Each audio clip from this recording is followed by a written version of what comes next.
A single British Challenger 2 tank sits hull down behind a tree line in eastern Ukraine. Its rifle barrel is trained on a column of Russian armor moving through open farmland 2 kilometers away. Inside the tank, the crew has been waiting for 3 hours, perfectly still, breathing slowly, watching thermal signatures bloom across their screens. What happens in the next 60 seconds will rewrite the tactical playbook for tank warfare in the 21st century. The Challenger 2 isn't the fastest tank on the battlefield. It isn't the most heavily armed.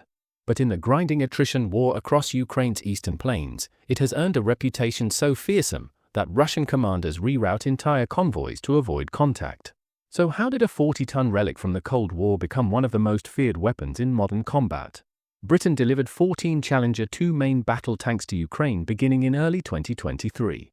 They arrived with ammunition, spare parts, and specialized crew training conducted in Poland and the United Kingdom. By the summer of 2023, the tanks entered combat. They were deployed primarily along the Zaporizhzhia and Donetsk fronts, where Ukrainian forces faced entrenched Russian defensive lines, protected by minefields, anti-tank missiles, and dug-in armor. This matters because Ukraine's counteroffensive depends on breaking through heavily fortified Russian positions without suffering catastrophic losses. The Challenger 2 changed the equation. Its unique combination of armor protection, precise long-range firepower, and exceptional crew survivability allowed Ukrainian units to engage Russian forces from distances where return fire was ineffective. In doing so, it didn't just survive the battlefield.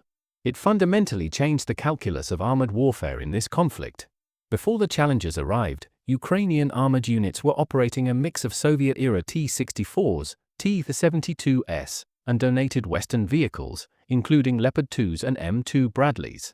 These platforms faced a brutal environment.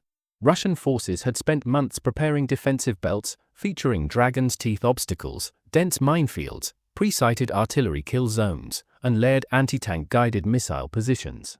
Ukrainian tank losses during the initial counteroffensive operations in June 2023 were severe. Some units lost 30 to 40% of their armor in the first week of combat. But the invisible pressures were just as damaging. Ammunition supply chains struggled to provide consistent rounds for multiple tank types. Crew training varied wildly between platforms. Maintenance crews couldn't keep pace with battle damage repairs. And perhaps most critically, Ukrainian commanders lacked a reliable, long-range direct-fire platform, one capable of destroying Russian armor before entering the lethal envelope of Kornet and Metis anti-tank missiles. With effective ranges of 5,500 and 2,000 meters, respectively. The first Challenger 2 tanks crossed into Ukraine during the last week of March 2023. They were transported by heavy rail, then driven under cover of darkness to training facilities near Lviv. Ukrainian crews, selected from elite tank units, spent for weeks learning the Challenger systems. The rifled 120mm gun, the Perkins diesel engine, the sophisticated fire control computer, and, critically, the tactics required to exploit its unique strengths. By late June 2023, the first Challenger platoon deployed to the Zaporizhzhia sector, attached to the 82nd Air Assault Brigade. Initial operations were cautious. Ukrainian commanders used the tanks as mobile fire support rather than breakthrough spearheads. They positioned them in hull-down defensive positions where only the turret was exposed. On July 12, 2023, near the village of Robotyne, a single Challenger 2 engaged a Russian T-90M tank at a confirmed range of 4,200 meters, using armor-piercing, fin-stabilized, discarding sabot rounds. The Russian tank was destroyed with the first shot. The Tu-90M crew never identified the firing position. Over the following 3 weeks, Challengers in the sector recorded 11 confirmed kills against Russian armor, including T-72B3S, T-80BVMs, and one additional T-90M. They didn't sustain a single penetrating hit. By August 2023, Russian forces in the area began avoiding open terrain where Challenger positions had been reported, instead relying on artillery and long-range missile strikes. In September 2023, during operations near Velyka Novosilka, a Challenger 2 was struck by a Russian Kornet anti-tank missile and an artillery shell in the same engagement. The crew survived with only minor injuries. The tank was repaired and returned to service within 6 weeks. This incident, confirmed by both Ukrainian and British defense sources, demonstrated the vehicle's exceptional survivability. It stood in sharp contrast to several Leopard 2 losses during the same period, where crew casualties were more severe. The engagement statistics for Challenger 2 tanks in Ukraine come from multiple sources. The United Kingdom Ministry of Defence confirmed the delivery of 14 tanks in parliamentary statements between January and March 2023, with specific mention of training programs conducted at British Army facilities. Combat performance data, including the confirmed 4,200-meter engagement near Robotyne, was reported by Ukrainian military bloggers with direct access to frontline units. It was later referenced in analysis by open-source intelligence platforms. Satellite imagery from commercial providers showed the aftermath of several engagements, where destroyed Russian vehicles were identified through visual confirmation of hull markings and turret configurations.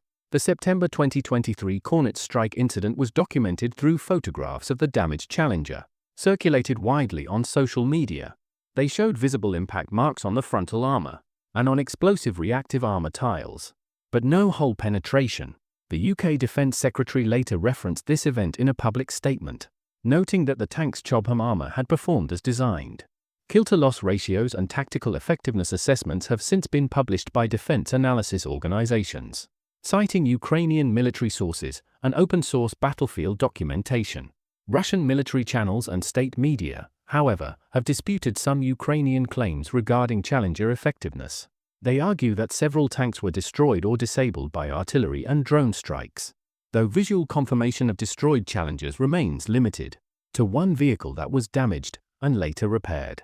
The debate centers on whether reported kills were achieved by Challengers specifically, or by other Ukrainian assets operating within combined arms formations. Some Western military analysts have questioned whether the Challenger's performance can be sustained, given limited ammunition supply chains for its unique 120mm rifled gun. There are also gaps in understanding how many of the reported Russian armor losses were direct Challenger kills, versus cooperative engagements where artillery, drones, and infantry anti-tank teams work together. Modern combined arms warfare makes attribution difficult. Inside every Challenger 2 operating in Ukraine are for Ukrainian soldiers, men who spent years learning to fight in Soviet-designed tanks, before transitioning to British equipment in a matter of weeks. These crews describe the psychological difference of sitting behind armor they trust, knowing that a hit from most Russian anti-tank weapons won't kill them instantly. That confidence changes how they fight. More willing to hold exposed positions, more patient in waiting for perfect shots, more aggressive in pushing into contested terrain. For Russian tank crews facing Challengers, the experience is the opposite. Multiple intercepted radio communications reveal Russian units requesting alternative routes or refusing to advance when Challenger positions are reported nearby. The fear is tactical, not irrational. Engaging a Challenger at typical combat ranges means accepting one simple reality: the enemy can kill you before you can effectively return fire. The civilian populations in contested areas like Robotyne and Velyka Novosilka have experienced both the protection and the danger of having advanced armor operating nearby. Villages become targets for Russian artillery, specifically because they suspect Western tanks are using them for cover. Families caught in these areas face impossible choices between staying in homes that may be shelled or fleeing across minefields and open terrain. And ultimately, the Challenger 2's dominance comes down to three interlocking advantages that create a tactical snowball effect. First, the rifled 120mm gun provides superior accuracy at extended ranges. Compared to smoothbore cannons, it functions like a precision rifle, where Russian tanks are carrying shotguns. Second, the Chobham composite armor makes it almost immune to most Russian anti-tank missiles.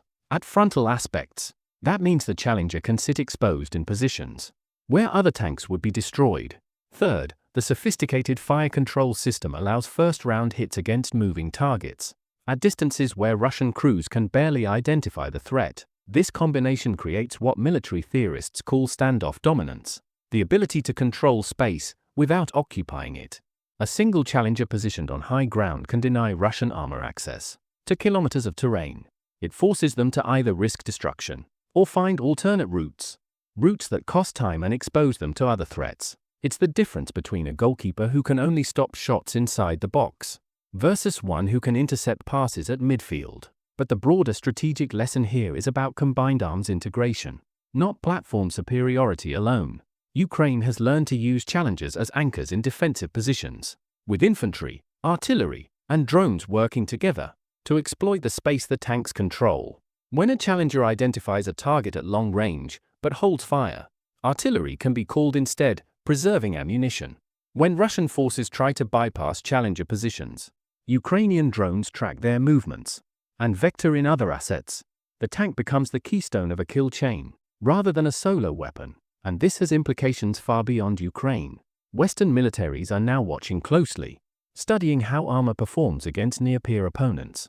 Equipped with modern anti-tank weapons, electronic warfare, and mass drone surveillance, the Challenger's success validates investments in crew protection and long-range precision firepower over raw speed or sheer numbers. It suggests that in future conflicts, quality and survivability may matter more than quantity, especially when crews are highly trained and difficult to replace. The Challenger 2's performance in Ukraine teaches a fundamental truth about modern warfare. Battles are won by forcing enemies to fight on your terms, at ranges, and in conditions where they cannot win. The Challengers did not dominate by charging into Russian positions or by engaging in equal duels. They dominated by positioning themselves where their strengths made Russian countermeasures irrelevant. Russian tanks never had a fair fight because Ukrainian commanders ensured every engagement was unfair by design.